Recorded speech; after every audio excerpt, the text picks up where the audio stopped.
प्रभु यशुआ मसीहा के पवित्र नाम से मैं आपका स्वागत करता हूं इस मैसेज वीडियो में। परमेश्वर की हुजूरी में आपका स्वागत है। परमेश्वर अपने वचनों के जरिए अपने आप को प्रकट करता है। जब भी हम इस मैसेज वीडियो में मिलते हैं तो परमेश्वर की हुजूरी में आते हैं, क्योंकि परमेश्वर इन वचनों के जरिए, इन बातों के जरिए, इस मैसेज के जरिए अपने आप को आपके जीवन में प्रकट कर रहा है। आप आशीषित होंगे, अनुग्रहित होंगे, अभिषिक्त होंगे, इस बात का मुझे पूरा विश्वास है। परिवर्तन का समय ये चौथा भाग है। मैं उम्मीद करता हूँ कि पहला, दूसरा और तीसरा भाग आपने सुन लिया है, देख लिया है और परमेश्वर ने आपको आशीष किया है, अनुग्रहित किया है और अभिषिक्त किया है। अगर आपने पहला, दूसरा और तीसरा भाग को नहीं सुना है, नहीं देखा है, तो मैं आपसे गुजारिश करता हूँ कि आप पहला, दूसरा और तीसरा भाग को भी सुन लीजिए, ताकि आपको सारी बातें एक लाइन से समझ में आए और आपकी कंटिन्यूटी बनी रहे। परिवर्तन का समय, इस विषय को हम स्टडी कर रहे हैं और हम पहले शामिल की किताब 3 अध्याय 1 से लेकर 21वें आयत में से इस विषय को स्टडी कर रहे हैं। परमेश्वर अपने वचनों के जरिए अपने आप को प्रकट करते हैं। परमेश्वर का वचन हम तक नहीं पहुंचा है तो परमेश्वर ने अपने आप को अभी तक प्रकट नहीं किया है। जब भी हम इस सेशन में आते हैं तो परमेश्वर अपने वचनों को प्रकट करता है। जब परमेश्वर अपने आप को अपने वचनों में से रिवील करता है, दैट मीन्स परमेश्वर हमारे साथ है और हमसे बातें कर रहे हैं। जब परमेश्वर हमसे बात कर रहा है तो हमें पूरा विश्वास है कि परमेश्वर यहीं पर है और उपस्थित परमेश्वर हमारे जीवन को बदल सकता है, हमारे परिस्थितियों को बदल सकता है, हमारे बीमारियों को दूर कर सकता है, हमारे कमजोरियों को शक्ति में बदल सकता है। अगर हम बेरोजगार हैं तो हमें रोजी रोजगार मिल सकता है। हम किसी मुसीबत में हैं तो उस मुसीबत से वो हमें निकालता है। राजाओं के राजा, ब्रह्मांड को बनाने वाले परमेश्वर की जब हम उपस्थिति में आते हैं तो हमारा जीवन पहले जैसा नहीं रहेगा, और जब हम इस उपस्थिति से जाते हैं तो हम खाली हाथ नहीं जाएंगे। हालेलुया। जिस तरह आप आए हो उस तरह वापस नहीं जाओगे। कल था, आज, अभी, इस वक्त हम परमेश्वर के हुजूरी में हैं। आने वाला कल बदल जाएगा। आने वाला कल सुहाना होगा। आने वाला कल बेहतरीन होगा। आने वाला कल बहुत अच्छा होगा, क्योंकि परमेश्वर आज कुछ करेंगे आपके जीवन में, जिसकी वजह से आने वाला कल सुंदर होगा। आने वाले कल में परमेश्वर की महानता, परमेश्वर की महिमा प्रकट होगी। परमेश्वर की उपस्थिति में जब हम आते हैं तो हमारा जीवन परिवर्तित होता है, हमारा जीवन बदलता है, हमारा जीवन ट्रांसफॉर्म होता है। आज का जीवन और कल का जीवन, उसके बीच में है परिवर्तन। आज का समय और कल का समय, उसके बीच में जो है वो है परिवर्तन, वो है चेंज, वो है ट्रांजिशन, वो है ट्रांसफॉर्मेशन। तो परमेश्वर लगातार हमारे जीवन को बदल रहा है और हम लोग उस बदलाव को समझ रहे हैं परमेश्वर के वचनों में से। पहले शामिल की किताब 3 अध्याय पहले आयत से लेकर 21वें आयत को हम पढ़ रहे हैं और उसमें से परमेश्वर हमें प्रकाशन दे रहे हैं, उसमें से परमेश्वर हमें रेवलेशंस दे रहे हैं। प्रकटीकरण हो रहा है परमेश्वर के सिद्धांतों का, परमेश्वर की बुद्धि का, परमेश्वर की समझदारी का, परमेश्वर के ज्ञान का प्रकटीकरण, मैनिफेस्टेशन, रेवलेशन। जब हम इस प्रकटीकरण को अपना लेंगे तो हमारे अंदर कुछ बदलता है। फिर हमारे अंदर से जब प्रकटीकरण होगा, जब हमारे अंदर से मैनिफेस्टेशन होगा, तो वो बेहतरीन चीजें मैनिफेस्ट होगा। परमेश्वर की महिमा मैनिफेस्ट होगी। परमेश्वर के सिद्धांतों पर चलने का काबिलियत और परमेश्वर के सिद्धांतों पर चलने का अनुग्रह और शक्ति हमें परमेश्वर देता है, ताकि हम परमेश्वर के प्रिंसिपल्स पर, परमेश्वर के सिद्धांतों पर चलकर अपने जीवन को ऊंचे स्थानों पर लेकर जा सकता है। हर इंसान कोशिश कर रहा है अपने जीवन को बेहतर बनाने का। पूरी दुनिया लगी पड़ी है जीवन को बेहतर करने के लिए। जो भी एडवर्टाइजमेंट्स हम लोग देखते हैं, वो एडवर्टाइजमेंट भी कहता है कि तुम्हारे जीवन को हम बेहतर कर देंगे। ये क्रीम लगा लो, तुम्हारा जीवन बेहतर हो जाएगा। ये इंश्योरेंस पॉलिसी ले लो, तुम्हारा जीवन बेहतर होगा। ये गाड़ी ले लोगे तो तुम्हारा जीवन बेहतर होगा। वो घर ले लोगे तो तुम्हारा जीवन बेहतर होगा। ये साबुन इस्तेमाल करोगे तो तुम्हारा जीवन बेहतर होगा। ये शराब पियोगे तो तुम्हारा जीवन बेहतर होगा। यानी पूरी दुनिया लगी पड़ी है जीवन को बेहतर बनाने के लिए, लेकिन परमेश्वर जो बातें करता है वो आपको बदल देता है। आप परिवर्तित हो जाते हो, आप ट्रांसफॉर्म हो जाते हो। जो बदलाव आपके अंदर होता है वो अनंत काल का है, वो इटर्नल है, गाड़ी लेने के बाद जो बदलेगा वो बहुत ही टेम्पररी है, वो कार्नल है, वो इस दुनिया का है, आत्मिक नहीं है। जब आप आत्मा में बदलते जाओगे तो आपकी परिस्थितियां बदल जाएगी, आपकी मनस्थितियां बदल जाएगी। तो इस ट्रांसफॉर्मेशन को हम लोग स्टडी कर रहे हैं और परमेश्वर ने हमें बहुत सारे रेवलेशन से नवाजा है, बहुत सारे प्रकटीकरण से आशीष किया है। उन प्रकटीकरणों का, उन रेवलेशंस का अभिषेक हमारे ऊपर आया है और हमारे जीवन में बदलाव हो रहा है, हमारे जीवन में परिवर्तन हो रहा है। जितना ज्यादा आप परमेश्वर के वचनों में समय बिताओगे उतना परमेश्वर का वचन आपसे बात करेगा। जितना ज्यादा समय आप परमेश्वर के वचनों के साथ बिताओगे उतना परमेश्वर के वचनों का सामर्थ्य आपके जीवन में आएगा। परमेश्वर का वचन यानी प्रभु यशुआ मसीहा, परमेश्वर का वचन देहधारी हुआ और वो हमारे प्रभु यशुआ मसीहा है। यानी आप परमेश्वर के वचनों के साथ समय बिता रहे हो तो आप यशुआ मसीहा के साथ समय बिता रहे हो। परमेश्वर का वचन आपके जीवन में काम करेगा।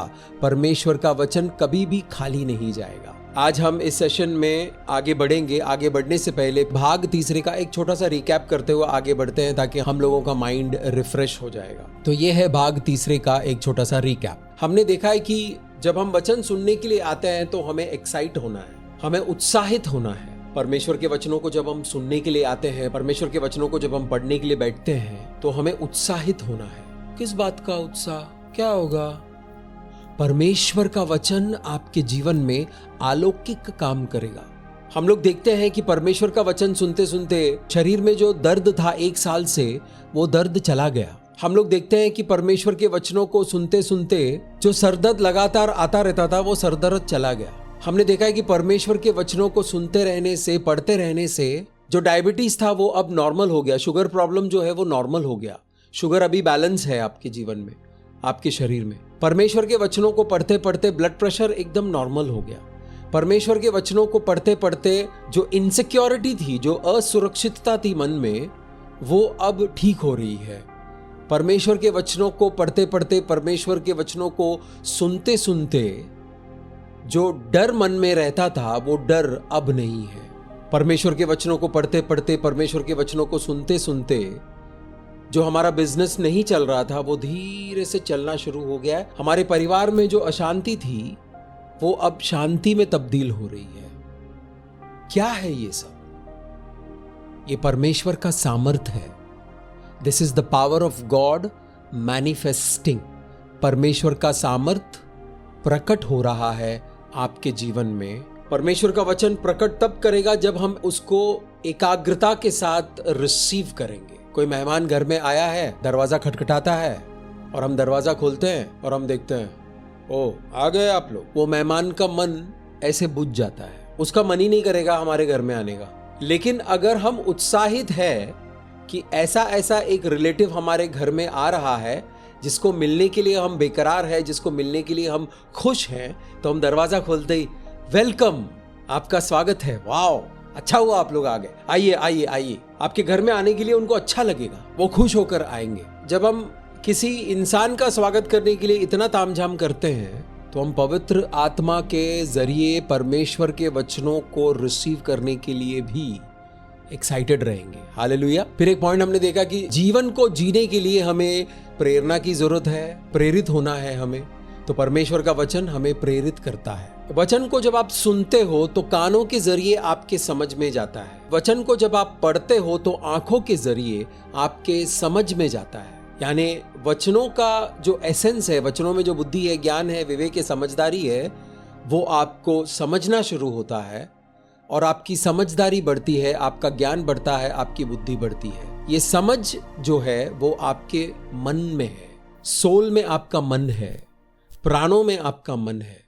तो जब भी आप वचनों को पढ़ते हो तो आंखों के जरिए आपके सोल में जाता है और जब भी आप वचनों को सुनते हो तो कानों के जरिए आपके सोल में जाता है, आपके समझ में जाता है, आपके मन में जाता है। आपकी बुद्धि तेज हो जाती है, आपकी समझदारी तेज हो जाती है, आपका ज्ञान बढ़ जाता है और आप पहले जो काम करते थे उससे बेहतर काम कर सकते हो।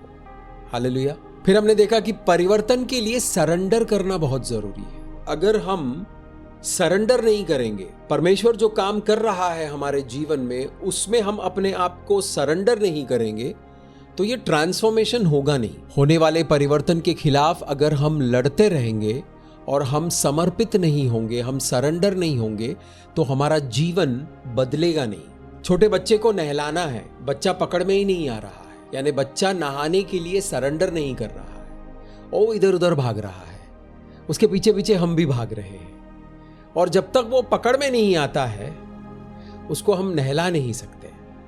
परमेश्वर हमारे साथ जबरदस्ती नहीं करेंगे। अगर हम भागेंगे तो परमेश्वर बोलेंगे चलो भागो मुस्तफा भागो, जब थक जाओगे तो आ जाओगे। बच्चा कितना भी बाहर भागेगा कभी ना कभी तो घर आएगा ही ना। हालेलुया। पवित्र आत्मा चाहते हैं कि हम परिवर्तन के लिए सरेंडर हो जाए। जब हम सरेंडर होंगे तो हमारे अंदर बदलाव होगा, हमारे अंदर बदलाव होगा, ट्रांसफॉर्मेशन होगा, परिवर्तन होगा, तो हम ऊंचे स्थानों पर जाएंगे। परमेश्वर के वचनों को जब आप पढ़ते हो तो आपको प्रकाशन आना जरूरी है, रेवलेशंस आना जरूरी है। सिर्फ पढ़ रहे हो उतना काफी नहीं है। परमेश्वर के वचनों को सिखाने वाला दास, परमेश्वर के वचनों का प्रचार करने वाला दास का अभिषिक्त बातें सुनोगे तो आपके जीवन में कुछ बदलेगा और रेवलेटरी मोड ऑन हो जाएगा। अब वो ऑन होने के बाद जब आप खुद बैठकर पढ़ते हो तब आपको रेवलेशन आना शुरू होगा, आपको प्रकटीकरण होना शुरू होगा, आपके जीवन में प्रकाशन आना शुरू होगा। जब आपके जीवन में प्रकाशन आना शुरू होगा तब आप सामर्थ्य से भरते हो। हजारों लाखों लोग परमेश्वर के वचनों को पढ़ते हैं लेकिन सामर्थ्य को नहीं पाते हैं, क्योंकि रेवलेशंस नहीं है, प्रकाशन नहीं है, मतलब समझ में नहीं आ रहा है, उसके अंदर छुपे हुए रहस्य उनको पता नहीं चल रहा है। इसलिए प्रकटीकरण होना बहुत जरूरी है। प्रकटीकरण के लिए हमारे मन को तैयार करना है, परमेश्वर से प्रार्थना करना है कि प्रभु जब मैं तेरे वचनों को पढ़ूं तो अपने आप को मेरे मन में रिवील कर। प्रभु तुम अपने आप को मेरे मन में प्रकाशित कर। प्रकाशित होना, लिटअप होना, एनलाइटेंड होना। हालेलुया। फिर हमने देखा है कि एली और एली का लीडरशिप फेल हो चुका है और इजराइल परेशानी में है। परिवर्तन मंदिर में ही है। एली पास्ट है, प्रेजेंट है, साथ में आने वाला परिवर्तन भी है। आने वाला परिवर्तन शाम्यूएल है जो 12 साल का है, जो आगे चल के नबी बनेगा। एक बहुत ही इंपॉर्टेंट चीज जो हमने देखा है वो है परमेश्वर की रोशनी जल रही है। परमेश्वर की रोशनी अभी प्रज्वलित है। मनुष्य फेल हो चुका है लेकिन परमेश्वर की रोशनी प्रज्वलित है। फिर हमने देखा कि अगर हम अलर्ट रहेंगे तो जब परमेश्वर की रोशनी हमारे जीवन में आती है तो हम उस बदलाव को देख सकते हैं, उस ट्रांसफॉर्मेशन को देख सकते हैं, समझ सकते हैं, और उस बदलाव को, उस ट्रांसफॉर्मेशन को, उस परिवर्तन के साथ मिलकर हमारे जीवन को ऊंचे स्थानों पर जाने के लिए हम सहायता कर सकते हैं। अगर हम अलर्ट नहीं हैं तो परमेश्वर की रोशनी आई, रोशनी है, लाइट है, लेकिन हम देख नहीं रहे हैं कि क्या गड़बड़ है हमारे जीवन में, किस चीज को बदलना है, तो वो परिवर्तन नहीं होगा, वो वैसा का वैसा ही रहेगा। परमेश्वर की रोशनी आई लेकिन हमारा जीवन परिवर्तित नहीं। तो हमें क्या करना है? हमें अलर्ट रहना है। हमें हमेशा अलर्ट रहना है ताकि जब परमेश्वर की रोशनी हमारे जीवन में चमकती है तो हम उस बदलाव को देख सकते हो और उस बदलाव के साथ, उस ट्रांसफॉर्मेशन के साथ, उस परिवर्तन के साथ मिलकर काम कर सकते हैं ताकि हमारे जीवन ऊंचे स्थानों पर जाए। हालेलुया। हमारे जीवन में जिस रोशनी की जरूरत है वो रोशनी है हमारा प्रभु यशुआ मसीहा। हालेलुया। हमें किसी टीवी सीरियल की रोशनी की जरूरत नहीं है, हमें न्यूज चैनल की रोशनी की जरूरत नहीं है, हमें इधर उधर की रोशनी की जरूरत नहीं है, क्योंकि हमें पता ही नहीं है कि वो रोशनी है या फिर अंधेरे ने रूप ले लिया है रोशनी का।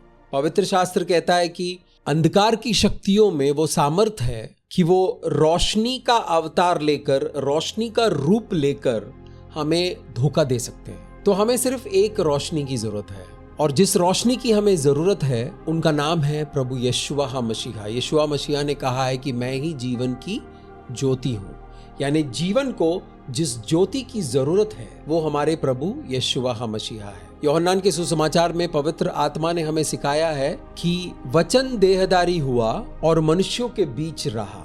वचन देहधारी हुआ, किसका वचन? परमेश्वर का वचन देहधारी हुआ और मनुष्यों के बीच में रहा। वो परमेश्वर का वचन जो देहधारी हुआ वो हमारे प्रभु यशुआ मसीहा है। हालेलुया। यानी जब हम परमेश्वर के वचनों के साथ समय बिताते हैं, जब हम परमेश्वर के वचनों को ग्रहण करते हैं, तब हम यशुआ मसीहा को ग्रहण करते हैं। परमेश्वर का वचन प्रभु यशुआ मसीहा, परमेश्वर का वचन रोशनी है। परमेश्वर के वचनों को पढ़ने से, सुनने से आपके जीवन में रोशनी आती है। आपको आपके समस्याओं का समाधान मिल जाता है।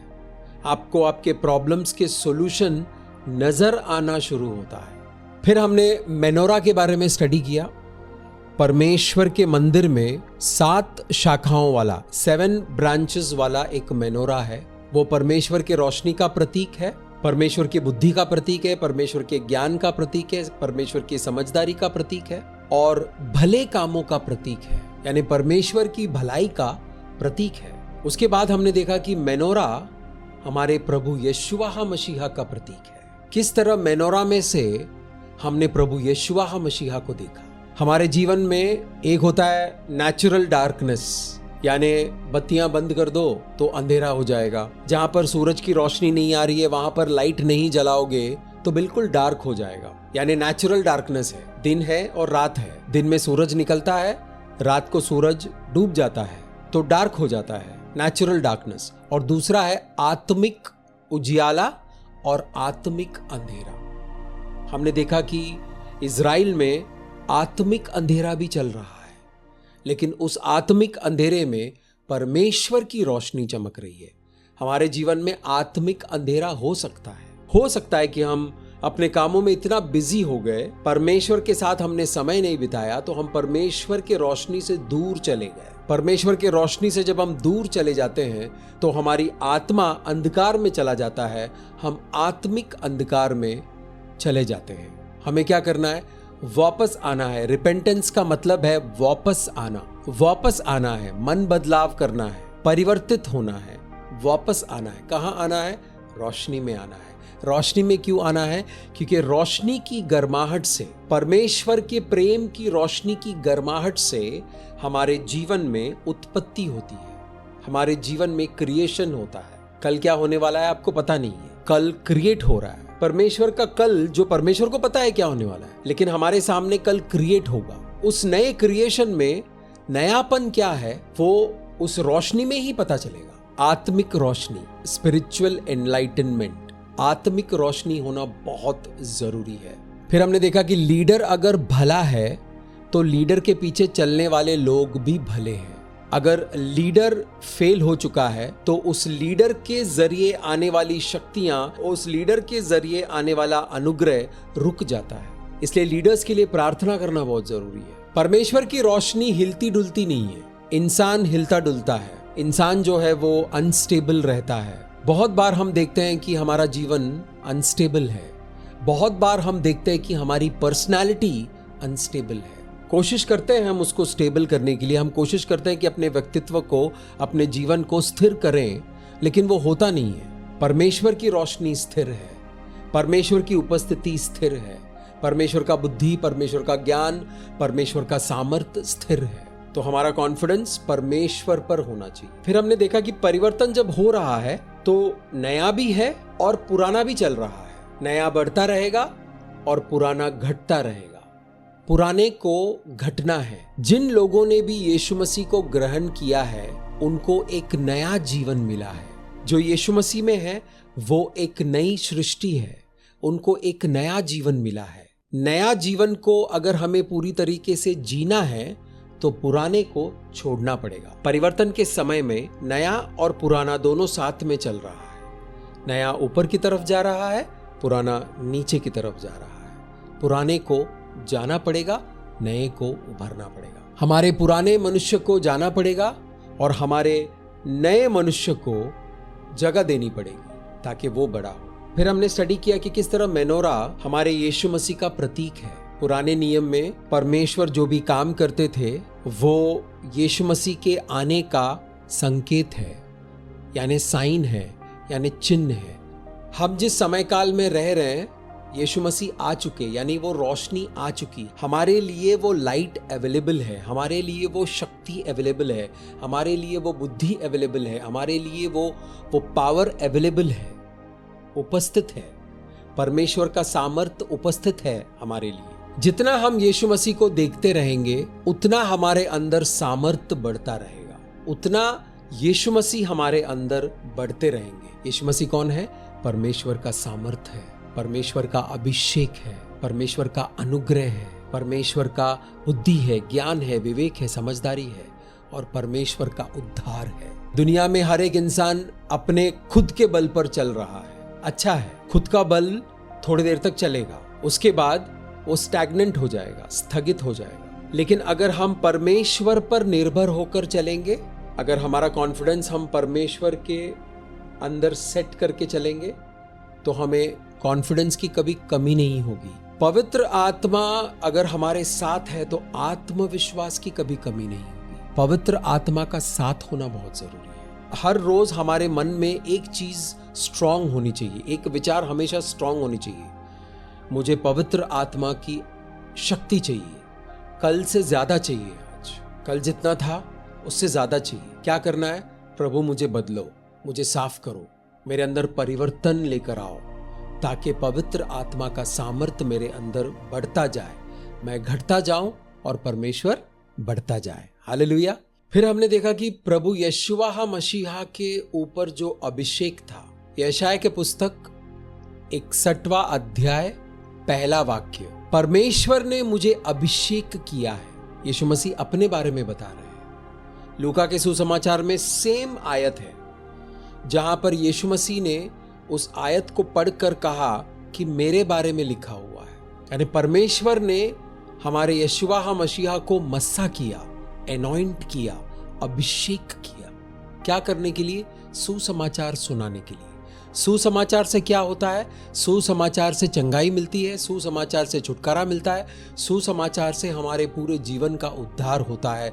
सुसमाचार सुनकर उसको ग्रहण कर कर उस पर विश्वास करेंगे तो हमें अनंत जीवन प्राप्त होता है। तो उस सुसमाचार का प्रचार करने के लिए और यीशु मसीह को जो करना था वो करने के लिए पिता परमेश्वर ने अपने पुत्र को यानी यीशु मसीह को अभिषेक किया था। वही अभिषेक हमारे लिए मौजूद है। The same anointing is available for us. वो अभिषेक जो यीशु मसीह के ऊपर था, वही अभिषेक हमें मिलता रहता है परमेश्वर की हुजूरी में आने से। अभिषेक क्या करता है? अभिषेक अंधकार के पकड़ से आपको छुड़ाता है। अभिषेक आपको आजाद करता है। अभिषेक में जब आप चलते हो तो आप आजादी में चलते हो। अभिषेक के साथ चलते हो तो आपका बुद्धि, ज्ञान, विवेक सब स्वर्गीय हो जाता है, डिवाइन हो जाता है। आपकी बातों में पावर आ जाता है, आपकी बातों में तासीर आ जाता है। आप किसी के लिए प्रार्थना करते हो तो आपकी प्रार्थनाओं का असर जल्दी जल्दी दिखाई देता है। अभिषेक का मतलब ये नहीं कि आपके जीवन में प्रॉब्लम्स नहीं होंगे, प्रॉब्लम्स होंगे, लेकिन उस प्रॉब्लम से निकलने का अनुग्रह और शक्ति और सामर्थ्य ये सब आपके साथ चलेंगे। इसलिए परमेश्वर के अभिषेक के लिए भूखे और प्यासे रहिए, क्योंकि परमेश्वर का अभिषेक आपके ऊपर आ गया। आपने परमेश्वर के अभिषेक को ग्रहण कर लिया और आप परमेश्वर के अभिषेक में चलते रहे तो आप सामर्थी हो जाओगे, आप पावरफुल हो जाओगे।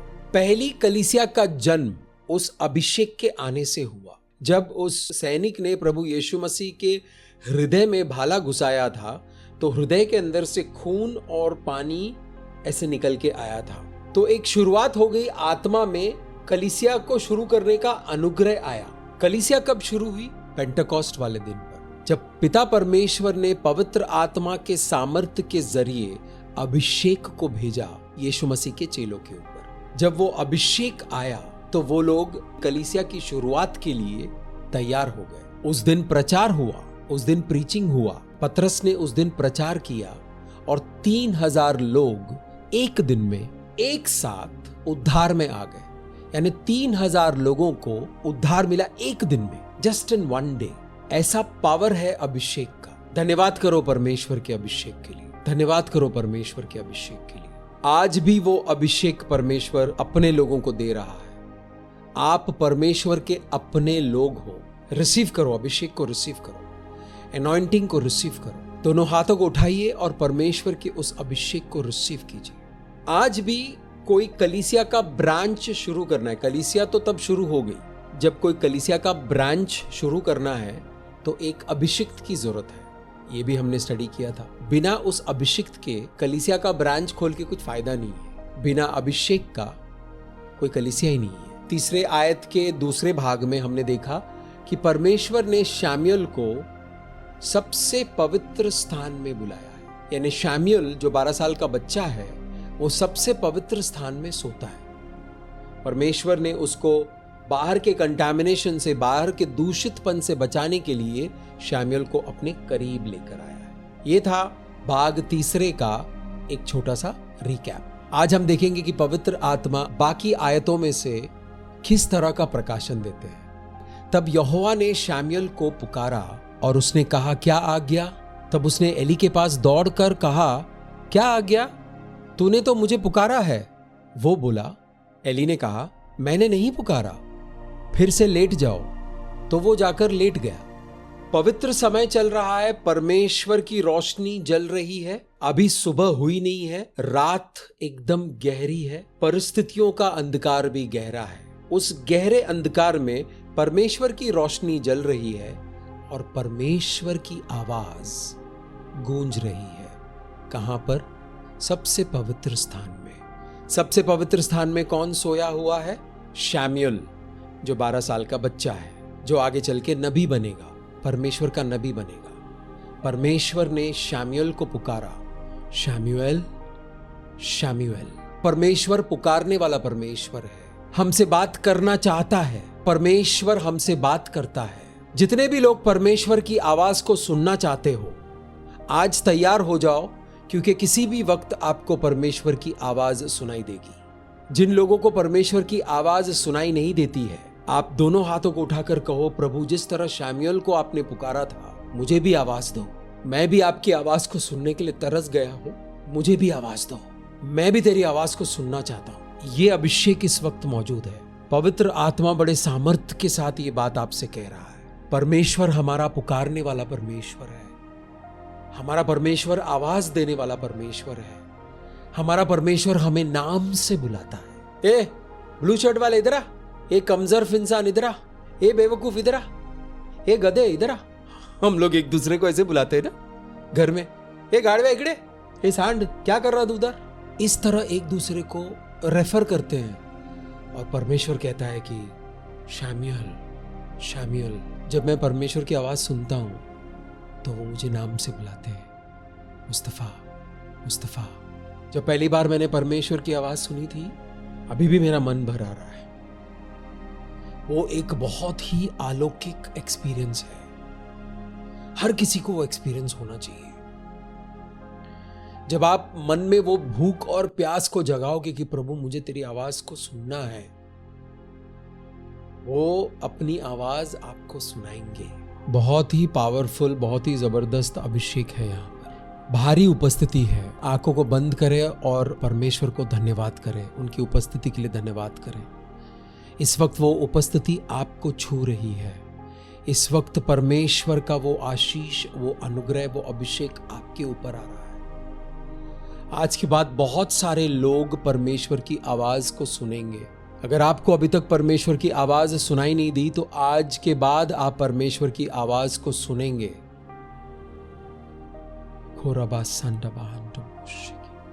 हालेलुया। 7वां वाक्य में लिखा हुआ है कि शमूएल परमेश्वर को नहीं जानता था, फिर भी परमेश्वर ने पुकारा, शमूएल, शमूएल। हमें से बहुत लोग परमेश्वर को जानते नहीं थे, फिर भी परमेश्वर ने हमको पुकारा। मैं परमेश्वर को नहीं जानता था, फिर भी परमेश्वर ने मुझे पुकारा, मुस्तफा, मुस्तफा। पुकारने वाला परमेश्वर है।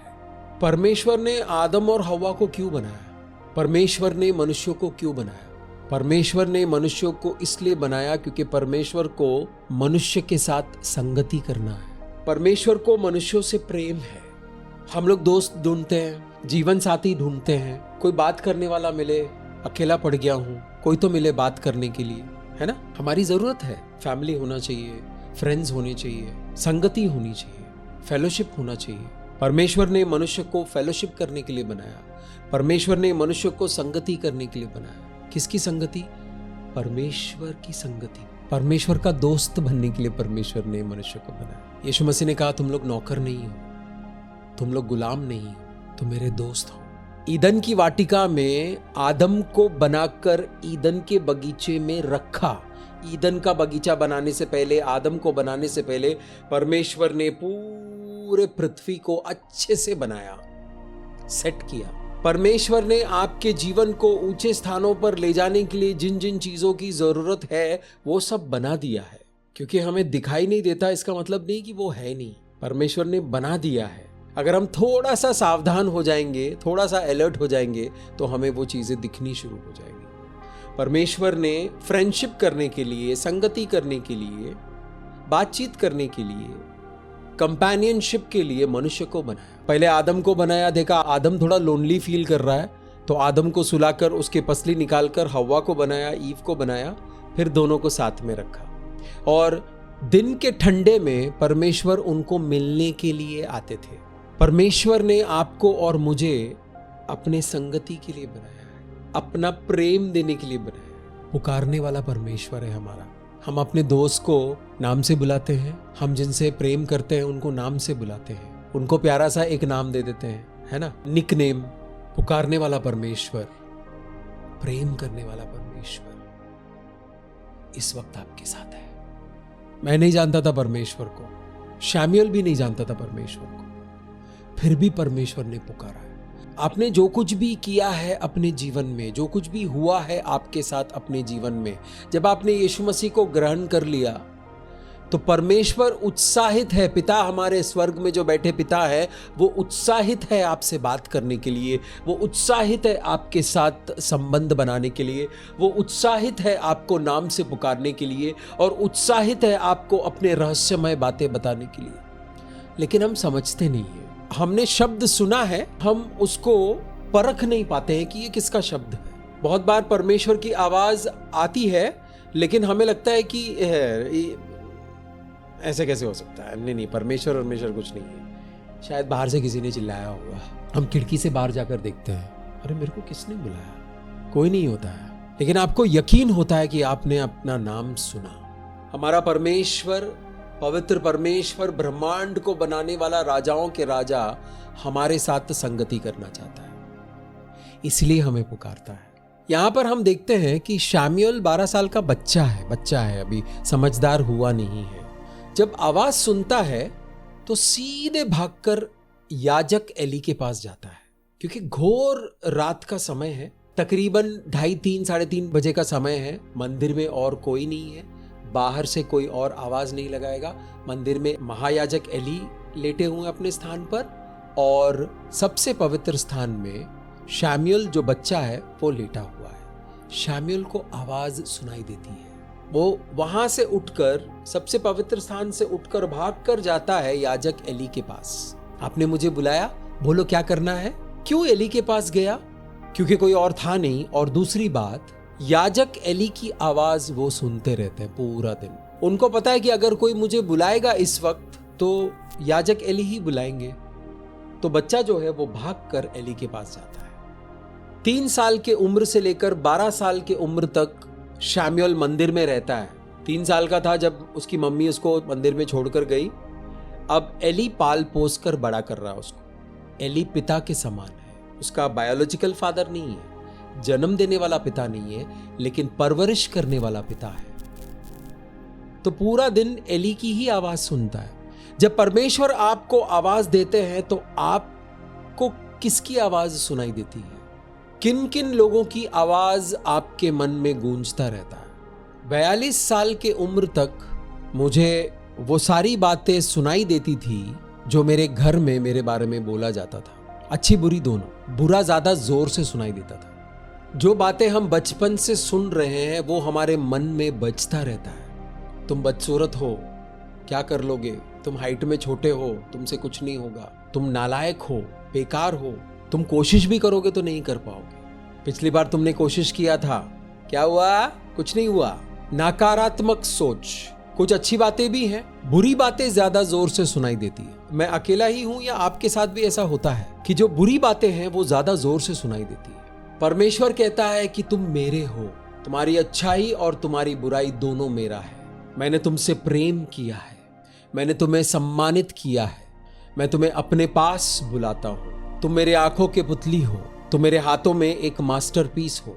ये बातें कितने लोगों को पूरा दिन सुनाई देता है? परमेश्वर ने कहा है हमारे बारे में ये सब, लेकिन हमको क्या सुनाई देता है? जो बुरी बातें हम पर कही गई है, क्योंकि वो बहुत बार कहकर हमें चोट पहुंचाया है, हमारा दिल को दुखाया है, तो वो सारी चीजें जाकर हमारे मन में सेट हो गया है और वो कैसेट की तरह बजता रहता है, एडवर्टाइजमेंट की तरह बजता रहता है। जैसे ही आप कोई काम करने के लिए जाते हो, आपके मन में आता है, नहीं ये तुम नहीं कर सकते हो, अरे हाँ यार ये मेरे से नहीं होगा, जाने दो। जैसे ही आप दूसरा काम करने के लिए जाते हो, तुम क्या कर रहे हो यहाँ पर, ये तो उसका काम है, तुम्हारा काम नहीं है, तुम निकलो। किसकी आवाज सुनाई देती है आपको? ये बहुत इंपॉर्टेंट है, ये बहुत ही महत्वपूर्ण है कि आपको किसकी आवाज सुनाई देती है। मलयालम में एक गाली है, कल्लापन्नी। कल्लापन्नी का मतलब है झूठा सुअर, मतलब उसको हिंदी अनुवाद करेंगे तो झूठा सुअर। सुअर भी है और झूठा भी है, कल्लापन्नी। ये बोलना नहीं चाहिए, घरों में इस्तेमाल नहीं होना चाहिए, लेकिन हमारे घर में बहुत ज्यादा इस्तेमाल होता था। यीशु मसीह के प्रकटीकरण से पहले, यीशु मसीह मेरे जीवन में प्रकट होने से पहले मुझे वो आवाज जोर से सुनाई देती थी, कल्लापन्नी कल्लापन्नी कल्लापन्नी। मेरे घर के एक बुजुर्ग सदस्य मुझसे ये कहते थे, कल्लापन्नी। कितना साल कहा? पूरी जिंदगी कहा। क्या ये बात मेरे जीवन पर असर किया? किया। क्या वो बात मेरे व्यक्तित्व पर असर किया? किया। मैं झूठ बोलने वाला बना, चोरी करने वाला बना और दुष्ट काम करने वाला, दुष्टता में लोटपोट करने वाला सुअर जैसी मेरी जिंदगी हो गई। जो शब्द हम अपने बच्चों के ऊपर बोलते हैं, जो शब्द हमारे ऊपर हमारे माँ बाप ने बोला है या घर के किसी सदस्य ने बोला है या टीचर ने बोला है, वो सब हमारे मन में बजता रहता है। फिर उसके बीच में परमेश्वर का अच्छा सुंदर सा शब्द आता है तो हम उसको नजरअंदाज कर देते हैं, हम उसको रिजेक्ट मार देते हैं, रिजेक्ट कर देते हैं। ऐसा कैसे हो सकता है? मैं मास्टरपीस कैसे हो सकता हूं? मेरे पिता ने ये कहा मेरे बारे में, मेरी माता ने ये कहा मेरे बारे में, मेरे भाइयों ने ये कहा मेरे बारे में, मेरे पति ने या मेरे पत्नी ने ये कहा मेरे बारे में, मेरे ऑफिस में दोस्त लोग मेरे बारे में ये कहते हैं, आसपास के लोग मेरे बारे में ये कहते हैं, कलीसिया के लोग भी मेरे बारे में ये कहते हैं। तो मैं परमेश्वर की नजरों में मास्टरपीस कैसे हो सकता हूं या मास्टरपीस कैसे हो सकती हूं? परमेश्वर की आवाज कहती है कि तुम मेरे आंखों के तारे हो, तुम मेरे हो, मैंने अपना प्रेम तुम्हारे हृदय पर रखा है, मैं तुमसे संगति करना चाहता हूं, मैं प्रेम करता हूं तुमसे, मेरे मन में तुम्हारे लिए आदर है, सम्मान है, मैं तुम्हें अपनी महिमा दिखाना चाहता हूं, मैं अपना उद्धार तुम्हारे जीवन में प्रकट होते हुए देखना चाहता हूं, मैं अपनी महिमा तुम्हारे जीवन में प्रकट होते हुए देखना चाहता हूं, मैं चाहता हूं कि मैं तुम्हें ऊंचे स्थानों पर लेकर जाऊं। ये परमेश्वर की आवाज है। मैं सच कह रहा हूं मेरे दोस्त, मैं सच सच कह रहा हूं। परमेश्वर आपसे प्रेम करते हैं और उस प्रेम का हद आप नाप नहीं सकते हो, क्योंकि उसका कोई हद है ही नहीं, उसका कोई बाउंड्री है ही नहीं, उसको आप किसी चीज से नाप नहीं सकते हो। वो अनंत है, अनलिमिटेड है। हमारे मन में नकारात्मक बातें जो चलती रहती है वो परमेश्वर की आवाज को रोक सकती है। हम नकारात्मक बात पर विश्वास करके चलते हैं और हम कुछ सुनते हैं तो हम वापस उस नकारात्मक बात पर जाते हैं। वो बातें जो हमारे मन में चलता रहता है उससे जाकर बात करते हैं। परमेश्वर ने आवाज दिया तो परमेश्वर से बात करो। नहीं, मेरे को अभी तक परमेश्वर का आवाज सुनाई नहीं दिया। परमेश्वर के दास के जरिए परमेश्वर बोलता है, उसको आप सुनते रहेंगे, सुनते रहेंगे, सुनते रहेंगे। आपके अंदर कुछ बदलता रहेगा, साफ होता रहेगा, शुद्ध होता रहेगा, बदलता रहेगा, साफ होता रहेगा, शुद्ध होता रहेगा, बदलता रहेगा। और अचानक एक दिन आपको परमेश्वर की आवाज डायरेक्टली सुनाई देगी। परमेश्वर बोलने वाला परमेश्वर है। तो परमेश्वर के वचनों को सुनते रहने से एक दिन आपको परमेश्वर की आवाज डायरेक्टली सुनाई देगी। बहुत बार परमेश्वर हमें पुकारते हैं लेकिन हमें समझ में नहीं आता है।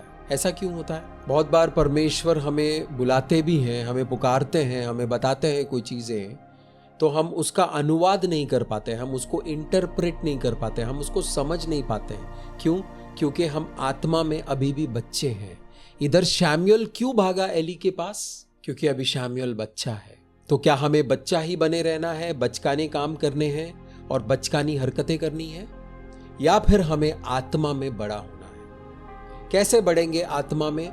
परमेश्वर की उपस्थिति में समय बिताओगे, परमेश्वर के वचनों को पढ़ते रहोगे, सुनते रहोगे, समझते रहोगे, परमेश्वर का ज्ञान और बुद्धि लेते रहोगे, परमेश्वर के अभिषेक को ग्रहण करके उस अभिषेक में चलना शुरू करोगे, तो चलते चलते चलते चलते आप आत्मा में बढ़ते रहोगे, आत्मा में परिपक्व होते रहोगे, मैच्योर होते रहोगे।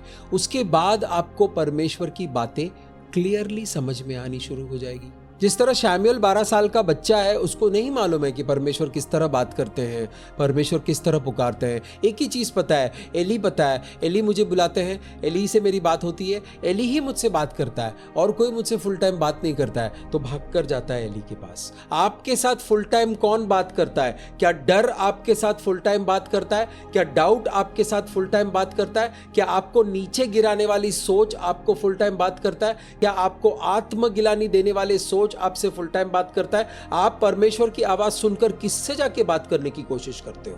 परमेश्वर के दास के मुंह से बोलता, तुम मेरी आंखों के तारे हो।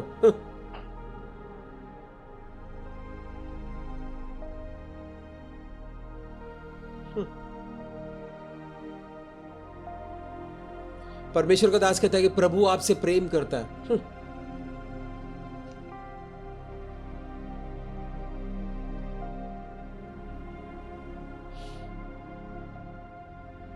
ये रिएक्शन होता है हमारा। क्यों? क्योंकि जो अब तक हमसे बात कर रहे थे उनकी आवाज ज्यादा जोर से सुनाई देती है।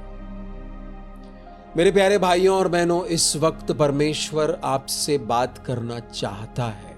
इस वक्त परमेश्वर वो अभिषेक दे रहे हैं कि आपको परमेश्वर की आवाज सुनाई दे। जो आवाजें आपके मन में जोर जोर से चिल्लाती रहती है, उन आवाजों को शांत करने का, चुप करने का अभिषेक इस वक्त मौजूद है। उसको रिसीव करो, उन आवाजों को शांत करो। पवित्र आत्मा का सामर्थ्य आने से पहले मेरे माइंड में जोर जोर से बातें होती थी और वो बातें मुझे बर्दाश्त नहीं होती थी, तो मैं ड्रग्स करता था, शराब पीता था, सिगरेट पीता था और अश्लील काम करता था, क्योंकि वो बातें मुझे बर्दाश्त नहीं होती थी। जिस दिन से प्रभु ने मेरे मन पर हाथ रखा है, जिस दिन से उन्होंने उन आवाजों को चुप करा दिया है, जिस दिन से मैंने प्रभु को सुनना शुरू किया है, मेरा जीवन परिवर्तित हो गया, मेरा जीवन बदल गया। शैमुएल अभी बच्चा है, 12 साल का। हो सकता है कि आप भी आत्मा में अभी बच्चे हो। निराश होने की जरूरत नहीं है, क्योंकि परमेश्वर आपको तब तक बुलाते रहेंगे जब तक आप परमेश्वर की आवाज सुन नहीं लेते हो। एक बार बुलाकर परमेश्वर चुप नहीं बैठने वाला है। पहली बार की मुलाकात में मुझसे पवित्र आत्मा ने कहा, मैं तुम्हें तुम्हारे पैदा होने से पहले से जानता हूं। तब मुझे उस बात की समझ नहीं थी। मैंने सोचा, ऐसे कैसे जानते हो? जिस रीति से उन्होंने कहा, जिस तरह उन्होंने कहा, मेरे मन में एक विश्वास जैसा आया। लेकिन मेरे मन में और बहुत सारी आवाजें चल रही थी ना। थोड़ी देर के लिए परमेश्वर ने उन सभी आवाजों को एकदम शांत करा दिया। थोड़ी देर के लिए परमेश्वर ने उन सारे आवाजों को चुप करा दिया। जिस तरह यीशु मसीह ने समुद्र से कहा, शलोम, शांत हो जाओ, उसी तरह परमेश्वर इस वक्त आपके मन में उठने वाले तूफानी बातों को शलोम शलोम शलोम, शांत हो जाओ। ग्रहण कर लो इस अभिषेक को, शालोम के अभिषेक को ग्रहण कर लो। क्योंकि अगर आपको परमेश्वर की आवाज को सुनकर समझना है तो आपके मन में शलोम होना बहुत जरूरी है। यीशु मसीह ने कहा कि मेरा शलोम मैं तुम्हें दिए जाता हूं, मेरी शांति मैं तुम्हें दिए जाता हूं, यानी तुम्हें दे रहा हूं। मेरा शालोम मैं तुम्हारे पास छोड़कर जाता हूं, मेरी शांति मैं तुम्हारे पास छोड़कर जाता हूं। इसको फेंकना नहीं। मैं उस तरह नहीं देता हूं जिस तरह दुनिया वाले तुम्हें शांति देते हैं। वेब सीरीज देखते हैं, फिल्म देखते हैं तो आधा घंटा 1 घंटे का मजा आ जाता है, उसके बाद वापस उसी तरह माइंड चलना शुरू होता है। तो यीशु मसीह कहते हैं कि मैं जिस तरह दुनिया देती है उस तरह नहीं देता हूं, इसलिए डरना नहीं और अपने मन में परेशान मत हो, मैं तुम्हारे साथ हूं। हालेलुया। प्रभु यशुआ मसीहा आपके साथ है। हालेलुया। 12 साल का बच्चा शैमुएल परमेश्वर के पुकार का अनुवाद नहीं कर पाया, इंटरप्रेट नहीं कर पाया। वो भागकर गया एली के पास, जिसकी आवाज सुनने की उसे आदत थी। आगे हम देखते हैं कि एली शैमुएल को ट्रेन कर रहा है और उसकी मदद कर रहा है। परमेश्वर आपके जीवन में एक दास लेकर आएगा जो आपकी सहायता करेगा परमेश्वर की बातों को समझने के लिए, उसका अनुवाद करने के लिए, उसका इंटरप्रेट करने के लिए। क्या आपके जीवन में ऐसा कोई है? अगर परमेश्वर ने आपके जीवन में ऐसा कोई भेजा है तो परमेश्वर का प्रेम आपके पास आया है, परमेश्वर का अनुग्रह आपके पास आया है, परमेश्वर का सामर्थ आपके पास आया है। उस आदमी या औरत को मत देखो। आदमी कमजोर हो सकता है, औरत कमजोर हो सकती है, लेकिन परमेश्वर की उपस्थिति जो आदमी के अंदर है, परमेश्वर की उपस्थिति जो औरत के अंदर है, वो कमजोर नहीं है। मुस्तफा के अंदर बहुत सारी कमजोरियां हैं, लेकिन परमेश्वर की उपस्थिति जो मुस्तफा के अंदर है, मुस्तफा के साथ है, वो कमजोर नहीं है, वो सामर्थ्य से भरा हुआ है। अगर मुस्तफा और सरेंडर करेगा तो मुस्तफा के अंदर और सामर्थ्य आएगा। तो मेरा ये काम है, मेरा ये फुल टाइम काम है, सरेंडर करना है। प्रभु मुझे धो दो, मुझे शुद्ध कर दो, मुस्तफा को धोकर शुद्ध कर दो, मुस्तफा को इतनू सा होने दो और आप इतना बड़ा हो जाओ, मुस्तफा को घटने दो, आप बढ़ते रहो। ये लगातार प्रार्थना है, ये लगातार परमेश्वर से विनती है। परमेश्वर एक अनुभवी को आपके पास भेजेगा या आपको एक अनुभवी के पास लेकर आएगा जिसको अनुभव है परमेश्वर के साथ चलने का। जिसके पास आप जा रहे हो उसके पास अनुभव नहीं है परमेश्वर के साथ चलने का, तो जाके भी फायदा नहीं है। एक ऐसे इंसान के पास जा रहे हो, एक ऐसे व्यक्ति के पास जा रहे हो जिसको एक्सपीरियंस नहीं है परमेश्वर की आवाज को सुनने का, परमेश्वर के बातों पर चलने का, परमेश्वर के वचनों को समझने का, परमेश्वर के प्रकाशन को ग्रहण करने का और परमेश्वर के अभिषेक में चलने का एक्सपीरियंस नहीं है, तो आपको क्या सिखाएंगे वो? परमेश्वर हमेशा आपके पास एक ऐसे इंसान को भेजेगा, एक ऐसे दास को भेजेगा जो एक्सपीरियंस्ड हो। किसी भी दास को दासत्व में आने से पहले 12-15 साल तो लगते ही लगते हैं। उससे पहले अगर कोई आया है तो वो थोड़ा कच्चा है। प्रेम करने वाला परमेश्वर है हमारा। उनको पता है कि अभी आत्मा में बच्चा है, अगर मैं बुलाऊंगा, अगर मैं बोलूंगा तो हो सकता है उसको समझ में ना आए। तो परमेश्वर अपने दास को आपके जीवन में लेकर आता है ताकि आप परमेश्वर के बारे में सुनना शुरू करो। परमेश्वर ऐसे हैं, परमेश्वर वैसे हैं, परमेश्वर की महानता इस तरह है, परमेश्वर का व्यक्तित्व इस तरह है, परमेश्वर इस तरह वचनों के जरिए बोलता है, परमेश्वर का वचन इस तरह काम करता है, परमेश्वर का राज्य इस तरह है, स्वर्ग इस तरह है, ब्रह्मांड को बनाने वाला परमेश्वर के बारे में जब आप सुनते रहोगे तो आपको एक फेमिलियरिटी आएगी, आपका एक जान पहचान होगा उस परमेश्वर के साथ जो आपसे बात करना चाहता है। फिर एक दिन जब वो आपसे बात करेंगे तो आपको पता होगा कि ये परमेश्वर ने ही बोला है। आपको पूरा विश्वास होगा, आपके मन में कोई डाउट नहीं होगा कि ये परमेश्वर ने ही बोला है मुझे, ये आवाज परमेश्वर की ही है। हमारे मन में उठने वाले तूफानी आवाज बहुत जोर जोर से बातें करते हैं और परमेश्वर की आवाज धीमी होती है, विस्पर की तरह होती है, हल्के आवाज में बड़े प्रेम से बात करते हैं।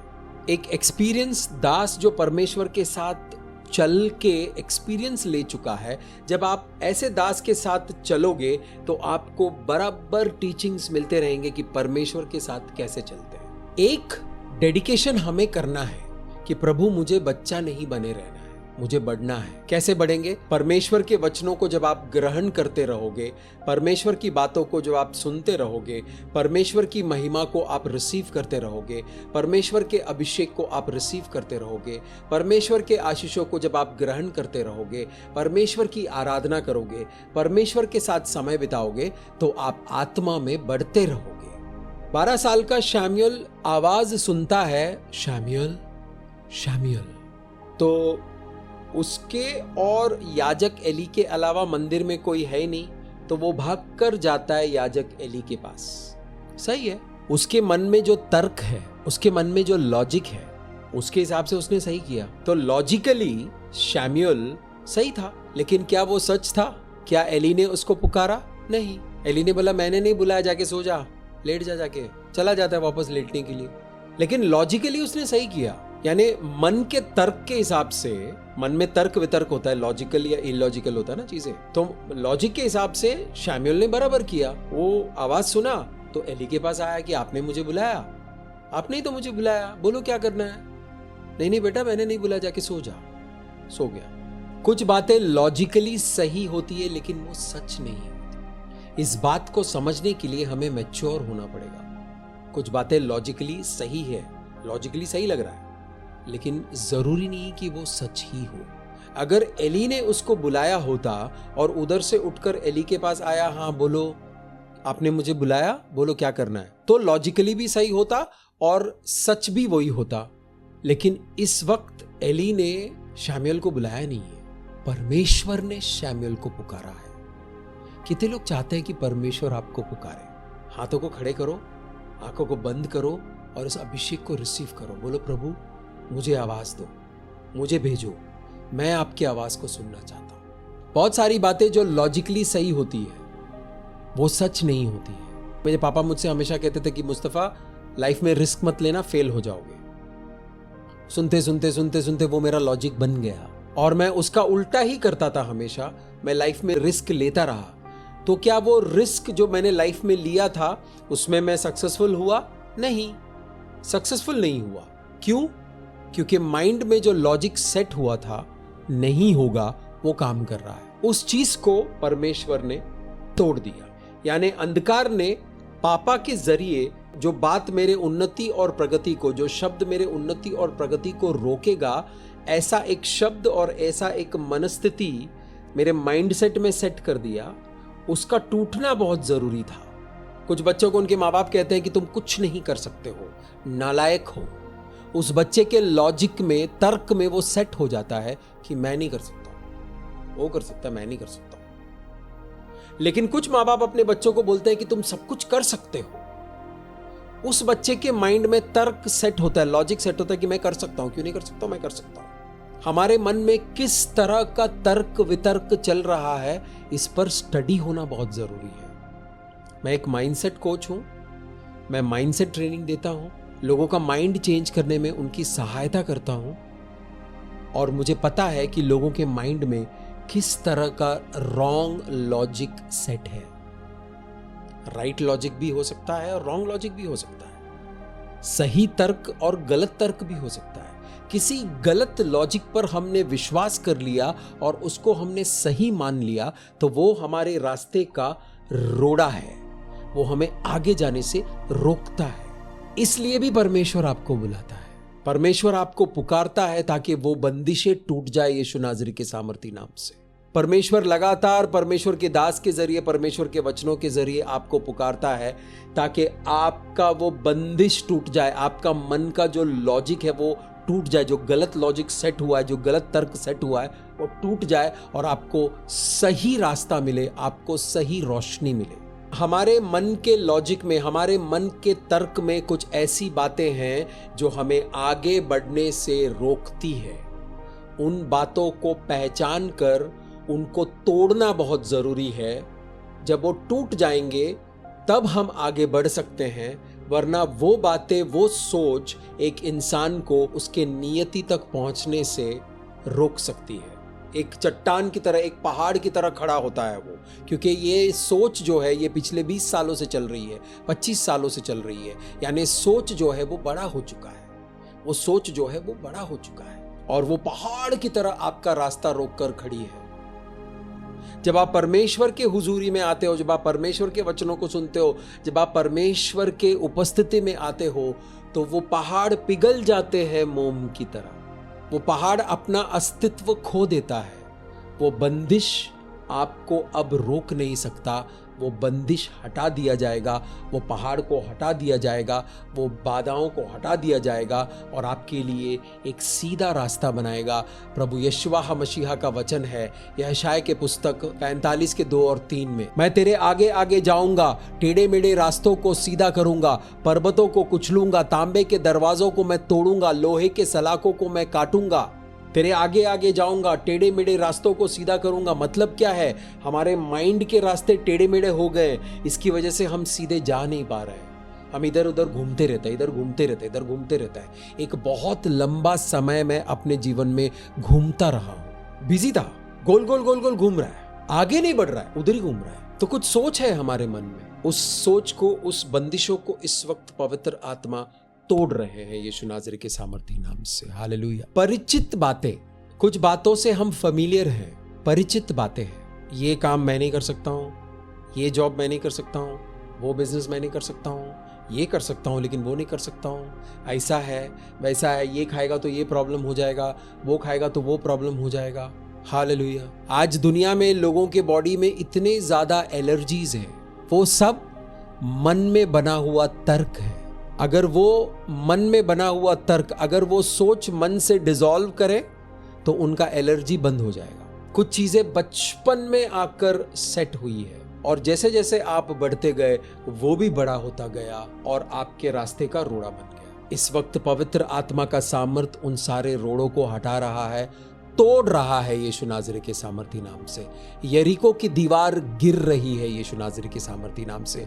आपको परमेश्वर की आवाज क्लियर सुनाई देगी आज के बाद यीशु नाज़री के सामर्थी नाम से। रिसीव करो इस अभिषेक को, रिसीव करो।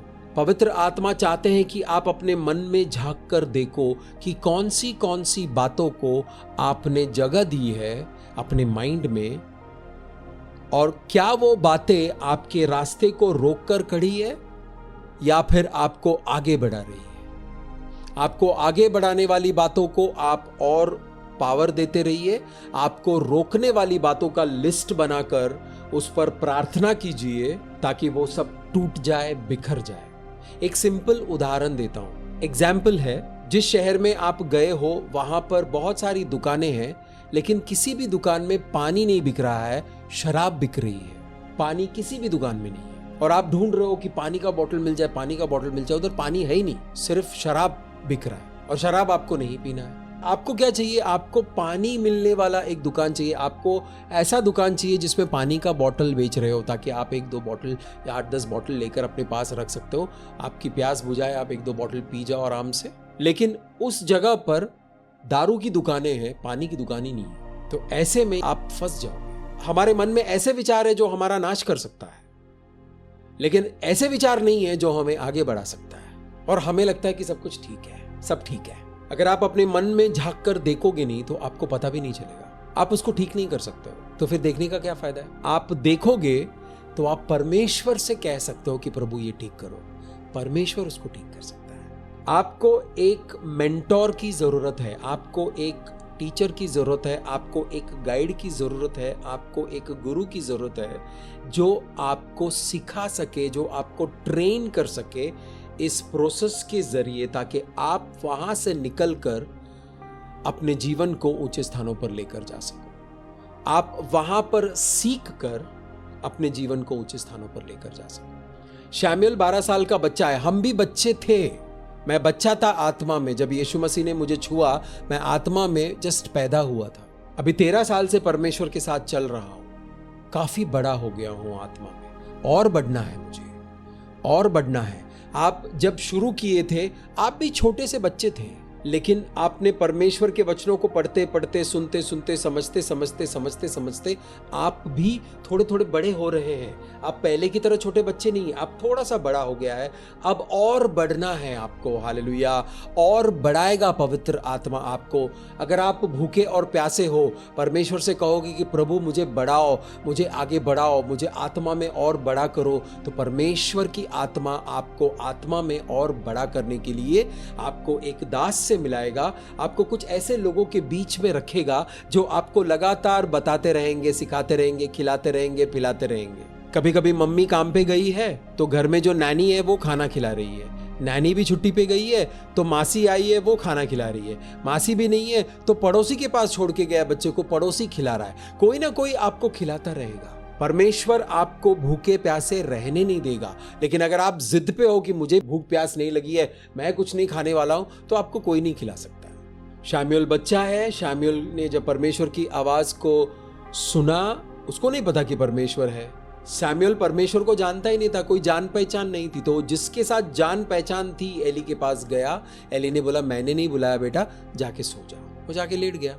जो आपका मदद करने वाला इंसान जो परमेश्वर आपके पास भेजता है वो आत्मा में बुजुर्ग होता है। That person is an elder in the spirit. जैसे घर में कुछ लोग हैं, उम्र के हिसाब से बुजुर्गियत होती है ना, उम्र के हिसाब से दादा दादी सबसे बुजुर्ग होते हैं क्योंकि उनका उम्र ज्यादा है। मम्मी पापा कम बुजुर्ग हैं क्योंकि दादा दादी से वो छोटे हैं, बच्चे अभी बहुत छोटे हैं, लेकिन बच्चों में एक भाई है 15 साल का, एक भाई है 13 साल का, एक बहन है 12 साल की। तो उसमें बुजुर्ग कौन है? भाई है जो 15 साल का।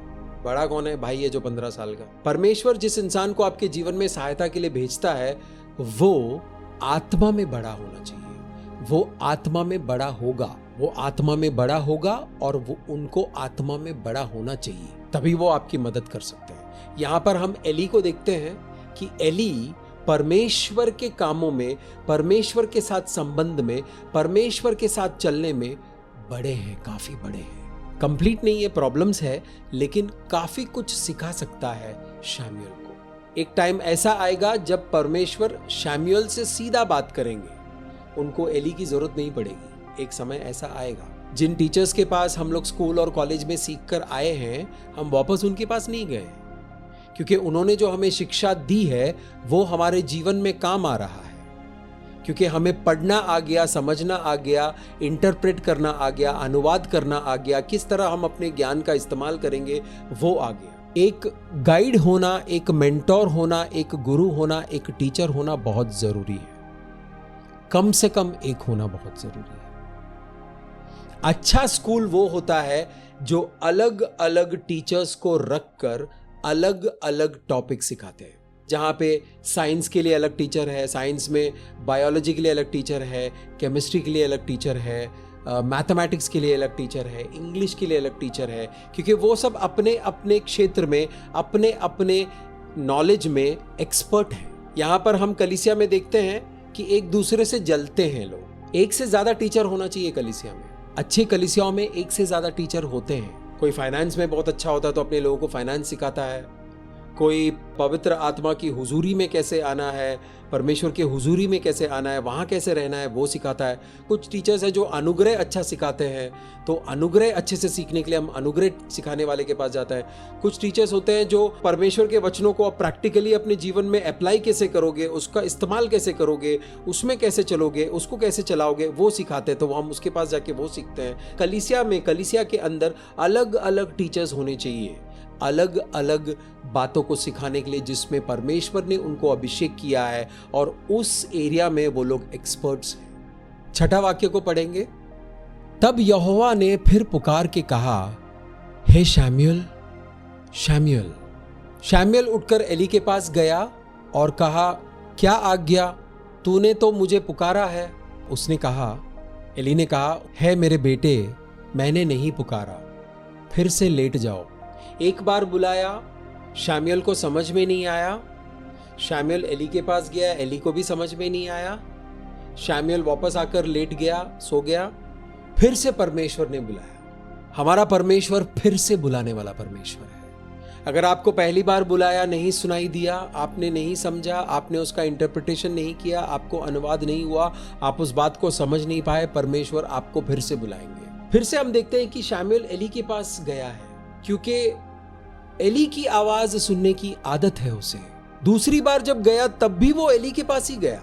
एली ने बोला कि मैंने नहीं बुलाया बेटा, जाकर सो जा। अब एली भी थोड़ा परेशान हो गया होगा, ये क्या प्रॉब्लम है, मैं तो बुला भी नहीं रहा उसको।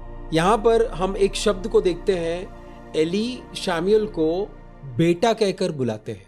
आप जिस मेंटोर के पास जाते हो वो आपसे प्यार करने वाला मेंटोर होना चाहिए। जिस गुरु के पास आप जाते हो वो गुरु आपसे प्यार करने वाला होना चाहिए, आपसे जलने वाला नहीं होना चाहिए, आपकी तरक्की को देखकर परेशान होने वाला नहीं होना चाहिए, आपको जजमेंटलिज्म में बांध के रखने वाला नहीं होना चाहिए। यहाँ पर हम देखते हैं कि एली के बच्चे उसकी बात नहीं मान रहे। एली के बच्चों ने बात नहीं माना और पाप किया, और उसकी वजह से एली की बड़ी बदनामी हो चुकी है।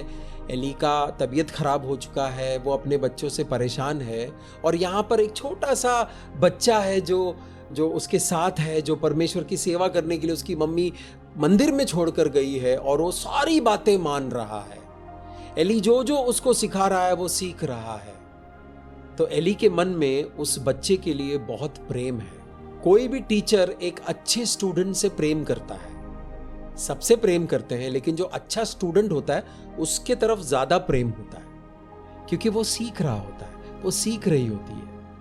तो टीचर को भी इंटरेस्ट आता है सिखाने के लिए। आप लोग आते हो तो मैं सिखा सकता हूं, मैं आपको ट्रेन कर सकता हूं, मैं आपको वचन दे सकता हूं। आप आएंगे ही नहीं तो मैं किसको दूंगा? हालेलुया। मुझे पता है बहुत कुछ, लेकिन मैं दूंगा किसको? तो यहां पर हम देखते हैं कि शमूएल जो है वो आज्ञाकारी है। जब दूसरी बार भी उसने शमूएल शमूएल की आवाज सुनाई दी तो वो भागकर गया एली के पास, और हम देखते हैं कि एली शमूएल से बहुत प्यार करता है। अरे नहीं नहीं बेटा, मैंने नहीं बुलाया, जाकर सो जा। हालेलुया। परमेश्वर आपसे प्रेम करते हैं। परमेश्वर जब भी आपको देखते हैं तो आप परमेश्वर के नजरों में एक बच्चे के समान हैं। आप उम्र में 60 साल के हो सकते हो, 40 साल के हो सकते हो, 20 साल के हो सकते हो, 80 साल के हो सकते हो, लेकिन परमेश्वर के नजरों में आप हमेशा एक बच्चे की तरह ही रहेंगे। आपसे वो प्रेम करते हैं। जो आपका गुरु होगा, जो आपका मेंटोर होगा, आपसे प्रेम करने वाला होना चाहिए, आपसे जलने वाला नहीं होना चाहिए, आपका नुकसान करने वाला नहीं होना चाहिए, आपको धोखा देने वाला नहीं होना चाहिए।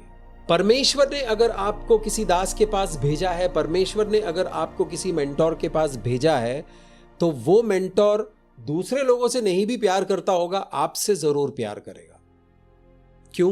क्योंकि परमेश्वर ने आप दोनों को मिलाया है। जब परमेश्वर किसी भी जोड़ में होता है तो वो जोड़ की बुनियाद, वो रिलेशनशिप की बुनियाद, वो रिलेशनशिप का फाउंडेशन लव होता है, प्रेम होता है, सैक्रिफाइस होता है। पिता परमेश्वर ने आपसे इतना प्रेम किया कि उन्होंने इस प्रेम संबंध को बनाए रखने के लिए अपने इकलौते पुत्र को स्वर्ग से उतारा, उसकी बलि दी, उस पर कोड़े बरसाए, उसका रक्त बहाया, उसको क्रूस के ऊपर कील ठोक कर लटकने दिया, उधर उसकी मृत्यु हुई, कब्र में गाड़ा गया, तीसरे दिन मुर्दों में से जी उठा और वापस पिता परमेश्वर के पास गया और वादे के मुताबिक पवित्र आत्मा को भेजा। इससे बड़ी कुर्बानी नहीं हो सकती है। आंखों को बंद करें, हाथों को उठाएं। आपसे प्रेम करने वाला आपका मेंटोर, आपसे प्रेम करने वाला आपका गुरु, आपसे प्रेम करने वाला आपका प्रभु यशुआ मसीहा है। आपसे प्रेम करता है, प्रेम का प्रमाण दिया है उन्होंने, अपने लव का डेमोन्स्ट्रेशन किया है, प्रूफ दिया है। उन्होंने अपने जीवन की आहुति देकर आपको और मुझको छुड़ाया है, अंधकार से छुड़ाया है, बुराई से छुड़ाया है। हाथों को उठाइए, प्रार्थना में जाएंगे। हालेलुया। रबा संडबा हंटो बोशे की बड़ा अभिषेक मौजूद है, एक बड़ी रोशनी मौजूद है इस वक्त। आंखों को बंद करके ग्रहण करें। आज आपको किसी मेंटोर की जरूरत है, लेकिन एक समय ऐसा आएगा जब आप किसी के मेंटोर बनोगे। हालेलुया। रिसीव करो, रिसीव करो। ये परमेश्वर अनुग्रह दे रहा है, परमेश्वर अभिषेक कर रहा है कुछ लोगों को। कुछ लोग यहाँ पर सीखकर बड़े होने वाले हैं।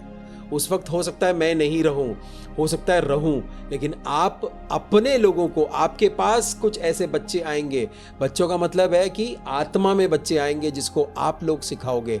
परमेश्वर आपको इस वक्त एक मेंटोर के पास भेजा है ये सीखने के लिए कि आने वाले दिनों में आप एक आशीष का कारण बनोगे हजारों लाखों लोगों के लिए। रिसीव करो, रिसीव करो। इसी तरह मामला आगे बढ़ता रहता है। मैं जिन लोगों से सीखा हूं, कुछ लोग इस दुनिया में नहीं है, वो पहले से ही जा चुके थे, लेकिन मैं उनसे आज भी सीख रहा हूं। कुछ लोग हैं जो बुजुर्ग हैं, जो 70 साल के हैं, 80 साल के हैं। कुछ लोग हैं जो 60-65 के हैं, उनसे मैं सीख रहा हूं। कुछ लोग मुझसे सीखेंगे और फिर वो लोग आगे सिखाएंगे। परमेश्वर ये साइकिल बढ़ाता रहेगा। परमेश्वर एक गुरु देने का साइकिल बढ़ाता रहेगा। परमेश्वर आने वाले पीढ़ियों को सिखाने के लिए किसी न किसी को तैयार करता रहेगा। वो अभिषेक इस वक्त मौजूद है। आप सिखाओगे तब जब आप सीखोगे खुद। इस वक्त सीखने का मौसम है। इसको सीखिए और अपने अंदर परिपक्व होने दीजिए, अपने अंदर मैच्योर होने दीजिए। इन शब्दों को अपने हृदय के गहरे मिट्टी में जाकर बोए जाने दो। ये शब्द, ये वचन आपके हृदय के गहरे मिट्टी में जाकर बोए जाएं। धन्यवाद करो परमेश्वर का, परमेश्वर ने आपको एक टीचर दिया है। धन्यवाद करो परमेश्वर का, परमेश्वर ने आपको एक मेंटोर दिया है। धन्यवाद करो परमेश्वर का, परमेश्वर ने आपके कलीसिया में आपके लिए एक चरवाहा दिया है। धन्यवाद करो परमेश्वर का, क्योंकि ये सब परमेश्वर की महिमा है। ये इंसान की महिमा नहीं है। ये टीचिंग मुस्तफा का टीचिंग नहीं है, ये परमेश्वर की टीचिंग है। इसको रिसीव करो। परमेश्वर ने YouTube के ऊपर एक चैनल बनाने के लिए बोला था। क्यों बोला था? परमेश्वर चाहते थे कि परमेश्वर की टीचिंग लोगों तक पहुंचे। खोराबा संटाबाहन तो बोशिक। आपके मन में जो तर्क है, आपके मन में कुछ ऐसे लॉजिक है, कुछ ऐसे अंडरस्टैंडिंग है जो आपका रास्ता रोक कर खड़ी है। उन सारे दीवारों को इस वक्त पवित्र आत्मा गिरा रहे हैं यीशु नाज़री के सामर्थी सामर्थी सामर्थी नाम से। आपके मन में कुछ अंधकार के दीवारें खड़ी हैं ऑलरेडी। बहुत सारी दीवारें आपको दिखाई भी नहीं देती है क्योंकि वो सब छुपा छुपा के रखा हुआ है।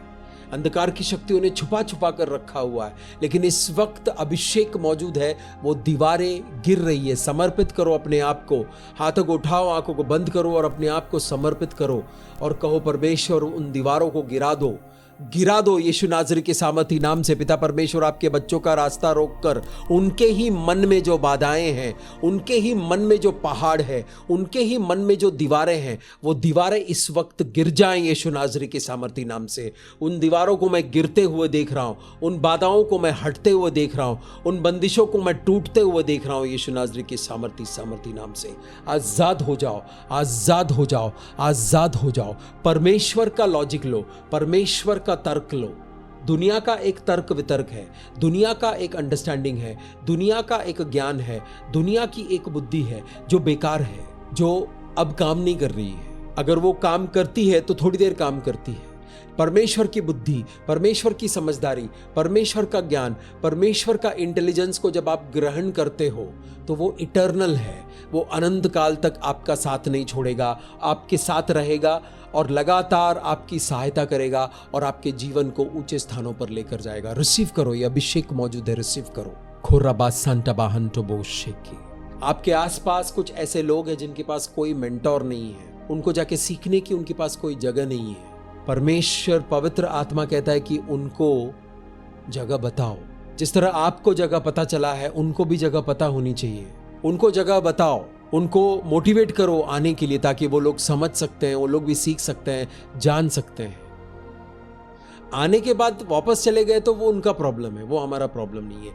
लेकिन अगर हम नहीं बताएंगे तो परमेश्वर बोलेंगे कि तुम्हें पता था ना, मेरा एक दास वहां पर काम कर रहा है, उसके पास ले जाओ, मैंने बताया था ना, तो तुमने सामने वाले को क्यों नहीं बताया? ये सब बातें सीखकर मैं भी चुप बैठ सकता हूँ। तो परमेश्वर मुझसे पूछेंगे कि मैंने तुम्हें इतना नॉलेज दिया, मैंने तुम्हें इतना प्रकाशन दिया, तुमने उसको मेरे लोगों के बीच में शेयर क्यों नहीं किया? तो ये सब हमारी जिम्मेदारी है। इस जिम्मेदारी को पूरा करने के लिए इस वक्त आशीष और अनुग्रह परमेश्वर दे रहे हैं। हमारी कुछ जिम्मेदारियां हैं, उन जिम्मेदारियों को इस अनुग्रह के बगैर हम पूरा नहीं कर सकते। परमेश्वर के अनुग्रह के बगैर मैं यहाँ पर नहीं बैठ सकता हूँ, परमेश्वर के अभिषेक के बगैर मैं इस पोजीशन में नहीं बैठ सकता हूँ। उसी तरह परमेश्वर के अनुग्रह के बगैर हम जीवन में बहुत कुछ नहीं कर सकते हैं। तो इस वक्त वो अनुग्रह आपके लिए मौजूद है। रिसीव करो, रिसीव करो। खोशा बांटो बोशे के रिसीव करो।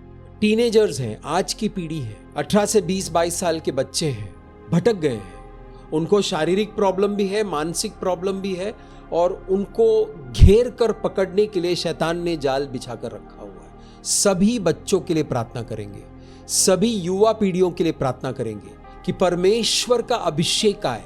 इस वक्त जहां पर भी आपके बच्चे हो, जहां पर भी आपके भाई बहन हो जो युवा है, उन सभी युवाओं के ऊपर अभिषेक आए। इस वक्त परमेश्वर का अनुग्रह आए, परमेश्वर का आशीष आए और परमेश्वर की सुरक्षा आए, ताकि अंधकार की पकड़ से उनको भी छुड़ाया जा सके। परमेश्वर ने मुझे अभिषेक किया है युवाओं के पास जाने के लिए। आप लोग लगातार प्रार्थना कीजिए। मैं कुछ बड़ा प्लान कर रहा हूं युवाओं के लिए, तो आपकी प्रार्थनाएं मेरी सहायता करेगी। हालेलुया। रबासन डबाहन डबोश। पवित्र आत्मा सभी युवा पीढ़ियों को छुए। पवित्र आत्मा परमेश्वर के लोगों को छुए।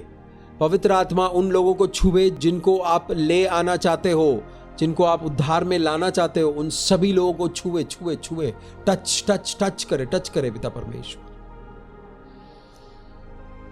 धन्यवाद करते हैं प्रभु। टच, आपका टच काफी है प्रभु। उनको छुटकारा मिलेगा, उनको आशीष मिलेगा। जिन जिन लोगों के ऊपर ADHD का, पिता परमेश्वर, हम attention deficit hyper active disorder को कैंसिल करते हैं यीशु नाज़री के सामर्थी नाम से।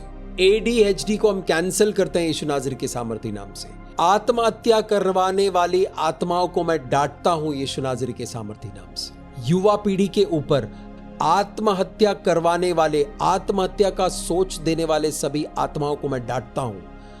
आई release the fire of the holy ghost. खोरबा संडबाहंटोबोशिकी रबानमांटोबोशिखिंडे खेरिया रबा शंडबोशिकी।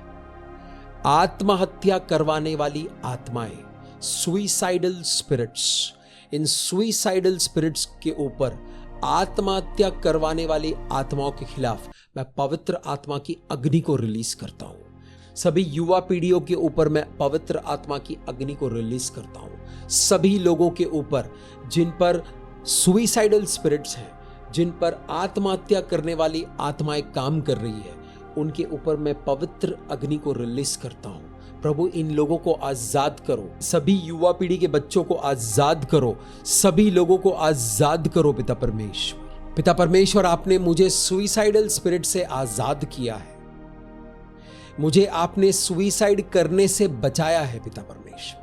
मुझे पता है कि यह अभिषेक मेरे अंदर से पास होता है। मैं यह अभिषेक को रिलीज करता हूं, मैं ये अभिषेक को रिलीज करता हूं, मैं अभिषेक को रिलीज करता हूं उन सभी लोगों के ऊपर जो इस वक्त सुइसाइडल थॉट्स के साथ जूझ रहे हैं। रिसीव करो, अपने बच्चों के लिए रिसीव करो, अपने दोस्तों के लिए रिसीव करो, अपने आसपास के कलीसिया के लोगों के लिए रिसीव करो, युवा पीढ़ियों के लिए रिसीव करो। और जब आप उनके सामने हो, उनके लिए प्रार्थना करना, उनके ऊपर छोड़ देना इस अभिषेक को। यह अभिषेक उन्हें सुइसाइडल स्पिरिट से आजाद करेगा। सुइसाइड करवाने वाली आत्माओं के पकड़ में आने की वजह से पिता परमेश्वर हजारों लोग दिन में अपने जीवन को त्याग देते हैं, अपने जीवन को एबॉर्ट कर देते हैं। पिता परमेश्वर, यीशु नाजरी के सामर्थी नाम से इस सुइसाइडल स्पिरिट्स के खिलाफ पवित्र अग्नि को भेजता हूं पिता परमेश्वर। तेरे लोगों को छू न पाए प्रभु, तेरे लोगों को छू न पाए प्रभु, हमारे परिवार के बच्चों को छू न पाए प्रभु। धन्यवाद करते हैं प्रभु। रखबा संडबाहंटोबोशिकी। सब लोग मेरे साथ एक मन हो जाइए, सब लोग बोलिए फायर, सब लोग बोलिए फायर, सब लोग बोलिए fire, fire, fire of the holy ghost. बोलिए फायर, बोलिए फायर।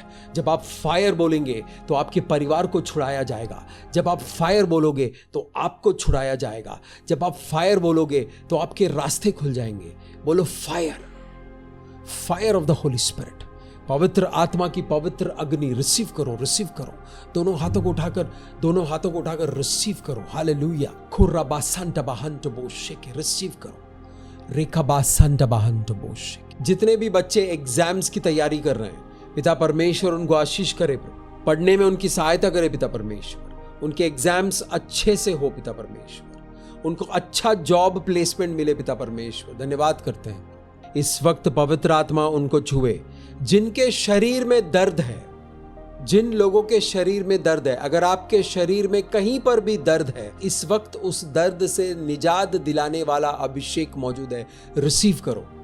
जिन लोगों के शरीर में दर्द है, सर का दर्द है, पीठ का दर्द है, घुटने का दर्द है, कमर का दर्द है, शरीर के अंदर दर्द है, हाथों में दर्द है, पैरों में दर्द है, जहां पर भी दर्द है, आपको दर्द से निवारण देने वाला, आपको दर्द से छुटकारा देने वाला अभिषेक का तेल मौजूद है। इसको रिसीव करो और उस दर्द से आजाद हो जाओ। इस अभिषेक को रिसीव करो और उस दर्द से आजाद हो जाओ। मैं सभी दर्द देने वाली आत्माओं को डांटता हूं यीशु नाजरी के सामर्थी नाम से। दर्द देने वाली आत्माओं को, जिस वजह से आपके शरीर में दर्द हो रहा है, उस वजह को मैं डांटता हूं यीशु नाजरी के सामर्थी नाम से। Get out. आपके शरीरों को दर्द देने वाली आत्माएं छोड़कर जाएं। आपके शरीरों को दर्द देने वाली परिस्थितियां छोड़कर जाएं। आपके शरीरों को दर्द देने वाली शारीरिक स्थितियां, मनस्थितियां आपको छोड़कर जाएं। यीशु नाजरी के सामर्थी नाम से मैं रिलीज करता हूं fire of the holy ghost. पवित्र आत्मा की पवित्र अग्नि को रिलीज करता हूं आपके शरीर के ऊपर। अग्नि आ रही है, रिसीव करो। अग्नि आ रही है, रिसीव करो। अग्नि आ रही है, रिसीव करो। आंखों को बंद करो, हाथों को उठाओ और इस अग्नि को रिसीव करो, इस फायर को रिसीव करो। ये परमेश्वर की प्रेम की अग्नि है, परमेश्वर की प्रेम की अग्नि है। आपके शरीर में से हर दर्द को निकालेगा यीशु नाजरी के सामर्थी नाम से। कुछ लोगों के लिए बिजनेस का दरवाजा खुल रहा है, कुछ लोगों के लिए व्यवसाय का दरवाजा खुल रहा है। पवित्र आत्मा मुझसे कह रहे हैं कि बिजनेस के लिए मैं कुछ लोगों के लिए दरवाजा खोल रहा हूं। रिसीव करो। जो लोग बिजनेस करना चाहते हैं, वो इस वक्त इस अभिषेक को रिसीव करो, इस अनॉइंटिंग को रिसीव करो। आने वाले दिनों में परमेश्वर आपके मन को सक्षम करेंगे, परमेश्वर आपके माइंड को प्रिपेयर करेंगे बिजनेस करने के लिए, और उस बिजनेस में बहुत बरकत होगी, क्योंकि ये वचन परमेश्वर की ओर से आया है और आपके जीवन में प्रकट होगा और आपको फायदा देगा। हालेलुया। खोसबान टबोश। आत्मा की बढ़ोतरी का अभिषेक इस वक्त मौजूद है। जो लोग आत्मा में बढ़ना चाहते हैं वो लोग इस वक्त इस अभिषेक को ग्रहण करें। बोलो, इस अभिषेक को मैं ग्रहण करता हूं। आत्मा में बढ़ने का अभिषेक मौजूद है। आपको आत्मा में बढ़ने के लिए जो अभिषेक की जरूरत है, जो अनुग्रह की जरूरत है, इस वक्त मौजूद है। रिसीव करो यीशु नाज़री के सामर्थी नाम से। आत्मा में बढ़ने का अभिषेक रिसीव करो यीशु नाज़री के सामर्थी नाम से। आत्मा में बढ़ने का अभिषेक को मैं रिलीज करता हूं यीशु नाज़री के सामर्थी नाम से। आमीन। हालेलुया। खोरबा सांडबा हंटोबोशेके। रिसीव करो। खेसाबांटोबोशेके। पिता परमेश्वर, जो लोग रेडी है ट्रांसफॉर्मेशन के लिए, पिता परमेश्वर उन दीवारों को तोड़े, उन बंदिशों को तोड़े, सहायता करे पवित्र आत्मा। जितने लोग ट्रांसफॉर्मेशन करना चाहते हैं, अपनी रजामंदी दी है, जो लोग परिवर्तन के लिए तैयार है, इस वक्त आप रिसीव करो, अभिषेक रिसीव करो। आत्मा में बढ़ोतरी का अभिषेक है, ऊंचे स्थानों पर जाने का अभिषेक है, गहरी बातों को समझने का अभिषेक है। रिसीव करो। स्पिरिचुअल ग्रोथ के लिए जो अभिषेक आपको चाहिए, वो अभिषेक को रिसीव करो। इस वक्त वो अनॉइंटिंग मौजूद है। माइंड ट्रांसफॉर्मेशन, मन का परिवर्तन करने वाला अभिषेक इस वक्त मौजूद है। रिसीव करो यीशु नाज़री के सामर्थी नाम से। मन परिवर्तित करने वाला अभिषेक को मैं रिलीज करता हूं प्रभु तेरे लोगों के ऊपर। रिसीव करो। जिन लोगों ने विश्वास के साथ रिसीव किया, ये अभिषेक आपका हुआ। इम्पार्टेशन हो रहा है, ये रिसीव करो। इम्पार्टेशन हो रहा है, बह रहा है।